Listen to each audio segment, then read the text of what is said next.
leaving a hotel room in Mount Vernon, Illinois, I forgot to change my hat. We are off to a birthday party for a 3-year-old. Probably not gonna vlog it.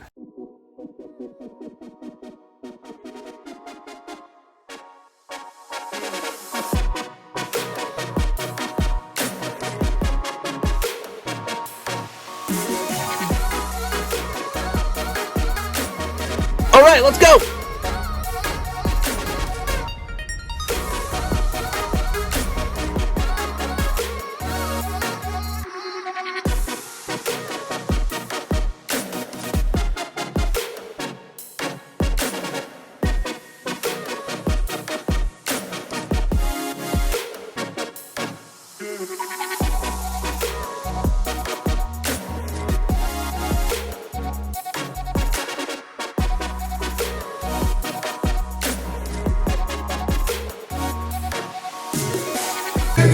I'll play guitar and knit and cook and basically just wonder when will my life begin.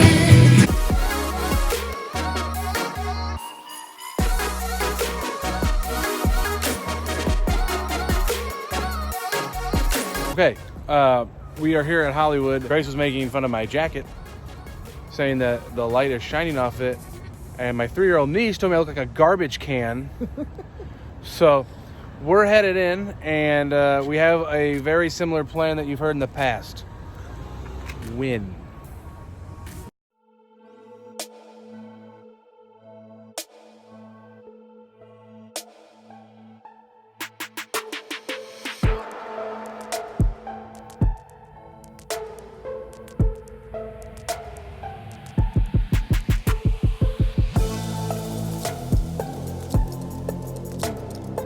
Let's go over some hands here. Right off the jump, we get a $10 button straddle.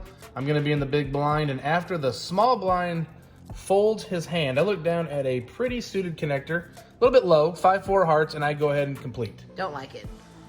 And this is exactly why I don't like it. Immediately, St. Louis Reg opens under the gun to 35. You're now stuck playing a hand. Most likely, I think you're probably going to end up calling this raise. So now you're playing a hand out of position with 5 high. Like, what is your plan here? Well, it's not ideal, but I'm a little splashy sometimes, and my goal is to flop huge, obviously. Yeah, but what's flopping huge unless you flop a steel wheel? Well, I don't have to flop a steel wheel to continue. Look, I flopped a pair and a flush draw. I can continue with that. 5 high flush draw. Congrats. Well, okay, it's 5 high, but how do you play this? well, watch and you'll see. But under the gun, who just bets $85 right there, he's not going to have a lot of hearts. You know, there's not a lot of heart combinations he's going to have. He's going to have some, obviously, in the ace high variety, and those are going to get me in a little bit of trouble. But I can navigate these streets. But now you're out of position multi-ways with a pair of 4s. Yes, and this is a bad turn card for me, obviously, and I think I'm probably going to end up shutting down here. Right, but now you've lost $110 out of your stack that you didn't need to lose. You could have just folded a hand pre.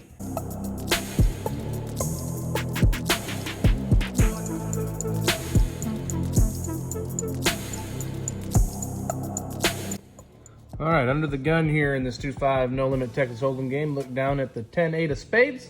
A little bit of a loose raise here, but I make it $15 to go. Sometimes we do this in these kind of games where there's not a lot of action and not a lot of people throwing their weight around. So we get a call from the under the gun +2 player, folds around to Grace over there. You see her on the button. She makes the call. I wonder what I have. I don't know. Small blind folds, big blind calls. So bunch of people to the flop, 3 or 4 of us. And my ring is blinging. Your ring is looking good. Flop comes ace, 7, 4. All 3 of them are spades, so I flop a pretty good hand. And I'm guessing I flop nothing. It's a fair assumption. I'm gonna throw out a bet here. I want action because my hand is very strong and sort of underrepresented because I shouldn't have the 10-8 of spades a lot. So my hand's actually a lot stronger than a normally it would be. Everybody else folds, including Grace with her weak holding. Probably folded 2 red aces here. Probably not. Unlikely. We get a call from my only competitor that's left in the hand, one of the blinds, and we see a turn card, which is the 6 of clubs. He's gonna check it again. I'm gonna fire another bet. Again, I want action. I want to get some money in this pot. I like my hand, and I rate to have the best hand almost all of the time here, unless he's slow playing an absolute monster. So after quite a bit of deliberation, I fire out a bet. I'm pretty sure it's $55. So not a huge bet by any means. I do want to keep him in the pot, obviously. Why did you bet so small? Like I said, I want to keep him in the pot. I don't want him to fold if he has, you know, a hand like, you know, a weak ace with no spade or something like that. I don't want him to fold. But he's not going to fold. He's going to throw in a check raise here to $155. And I'm fairly certain that he has like $5 behind. Oh, well, that's why you bet so small. Yeah. He didn't have any money. I think he has exactly that $5 chip the dealer just threw back there a second ago. I think that's the only money that he has behind. Yeah, he has $5 exactly behind, and he's gonna put it in. I raise it right there. Oh, ruthless. I want that $5. Give me the $5. So It's not a bounty tournament. kind of a cooler spot because he ends up turning over pocket sevens, which was middle set, which is no good against my flush. So kind of unlucky for him because, like I said, I'm not going to have 10-8 of spades there all too often, so it's got to be sort of annoying for him. I bet you hated that king on the river, though. Was not my favorite card to see, but luckily for me, it did not matter. It's going to be a short game tonight because I'm tired. And I'm up like $800, and Grace is up $800. I think we might just go home now. I don't know. She's in the bathroom, and I'm out here. So the game is so passive, and the players are not a professional on the table. Just kind of mixing it up. Raining. Bet your Grace is gonna yell at me. After a limp, I opened $25 from the cutoff with another suited connector, 10-7. You do love your suited connectors. You win a lot of big pots with suited connectors. Right, but you only remember the ones you win. The limper calls, we see a flop 4 ways, and the flop comes king, 9-5. Again, I flop a flush draw with $100 in the middle. Small blind donks into me for $30. Which screams small king. It does. So that forces the limper out, but I come along. I'm guessing this is one of the problems that Grace is going to have with the hand. Yes, I would raise here. The problem with raising, in my opinion, is that a king is not going to fold. Yes, but does a king want to play for his stack? I don't know. I would guess not. He's betting tiny, 30. I mean, he bet like less than 1/3 pot, and now he's firing out for 50. This guy's screen. This is such a blocker bet. You need to raise big here. Please tell me you raise big here. I was at this table. No, you're just calling. Okay. So I elect to make the smooth flat here. So now you brick the river and lose the pot. That's my prediction. I have bricked the river, and if you stay tuned, you're going to see that I'm going to lose the pot. Now what? He bets 250. What's that mean to you? That's a weak king now with an ace on the diamonds on the river? Maybe he connected now. Surely you'll like this hand, Grace. I find it hard to believe that you won't like this one. All right, you ready?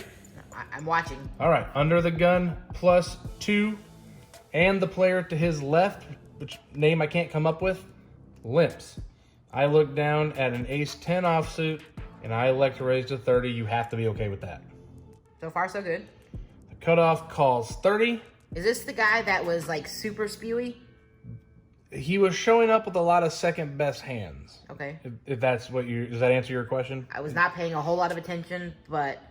Okay, well, the small and the big blind call. The first limper makes the call.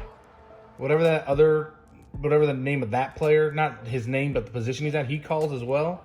And we're going to go 6 ways to a flop, which is decent, we'll say. It comes 8, deuce, 10. Oh, pretty good.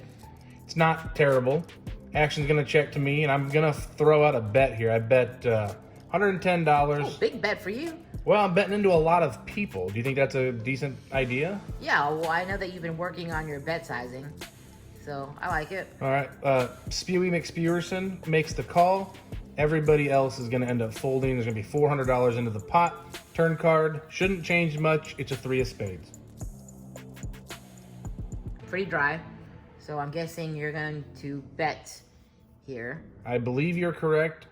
and I fire out $250. Oh, I remember this hand now. When you bet this, I was thinking, I wonder what Adam has here, and now I know. Well, you should have figured it out when I tabled the hand at the very end. Like I said, I wasn't paying very much attention. Cutoff calls again. River pairs the board, 3 of hearts, and now I have a decision to make. There's 900 in the pot, and I have like 700 left, and I decide to put it all in. I remember as you bet this, I was thinking, I wonder if Adam has a real hand here, or if he bricked Jack 9. And I was waffling between Jack 9 or an overpair. I didn't think this guy was super strong, so I thought he was going to call you the entire time. So I was silently praying, please don't have Jack 9.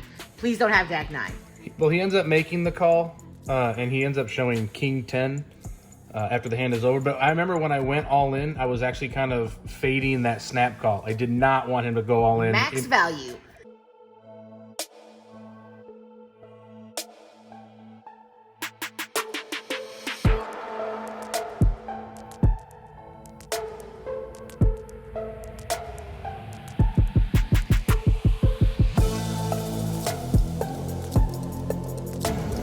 It's raining.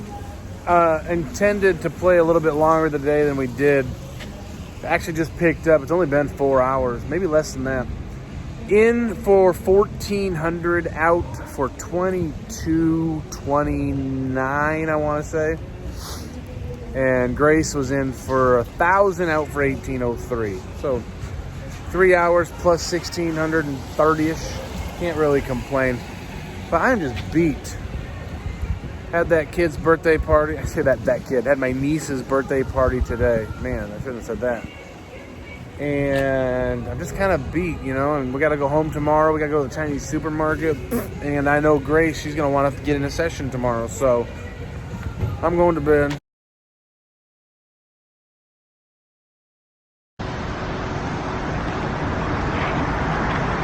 September 29th. At the Olive Supermarket in St. Louis, Missouri. I actually hate being here. I don't like going inside. So, since I hate it so much, I feel like maybe you guys should feel my pain. So let's go inside together.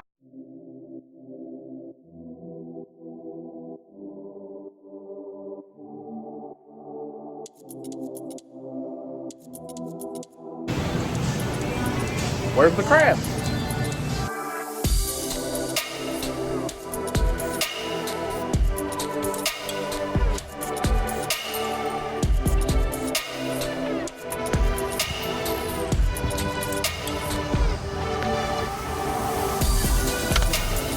Crab.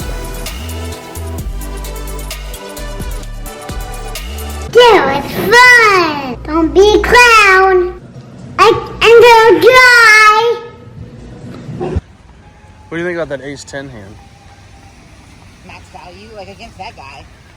Well, against that particular guy, he just kept getting to that exact same spot every time.